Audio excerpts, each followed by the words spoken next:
So first I wanted to ask you what you think about Trump's performance so far. What would you like to see him do within this year in terms of health care and tax reform? Well, we're 34 days in, I think we are.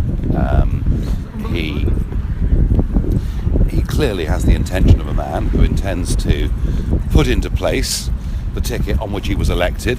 And how refreshing is that in democracy? We're not used to it.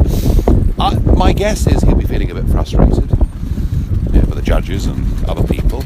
I would just like to see him stick to what he's doing.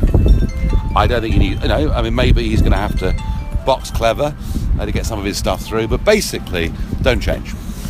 Well, we've seen with certain world leaders, they're turned off by what they're hearing from President Trump. Do you think there's anything he needs to tweak in terms of his foreign policy to get some more allies? Obviously the world is watching on the Russian stuff to see exactly where this goes. I think on issues like that, people will be looking for a bit more clarity, because it's a bit, clearly he wants to have better relations. What exactly does that mean? And the world will be looking for that.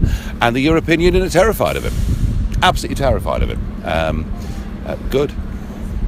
And let me ask you this: what do you think about what you're seeing from the French presidential candidate so far? She refused to wear the headdress. Well, I listen. Good for her. She's a strong woman. It remains to be seen what the runoff's going to be. It's going to be fascinating. France is where the action's going to. The global revolution of 16 could keep rolling. And one other thing for you brought up Russia. I do want to ask you about the situation. What do you think the president has to do right now? Because you have a lot of people in Congress on him and his entire administration, the intelligence community, as well as leaking stuff. Yeah. How does he strategically handle that right now? Well, he has to show that whilst he wants to have a better relationship with Russia, and whilst he believes we have shared common interest in dealing with Islamic terrorism and issues like that, that he's not going to be a pushover. That's what you've got to show. You've got to say, look, if you've behaved you've behaved badly on one or two of these things here. We're not going to let you behave badly, but we want to form a grown-up relationship with you. Do you know the one thing for certain? There is nothing to be lost with him meeting Putin. Nothing at all.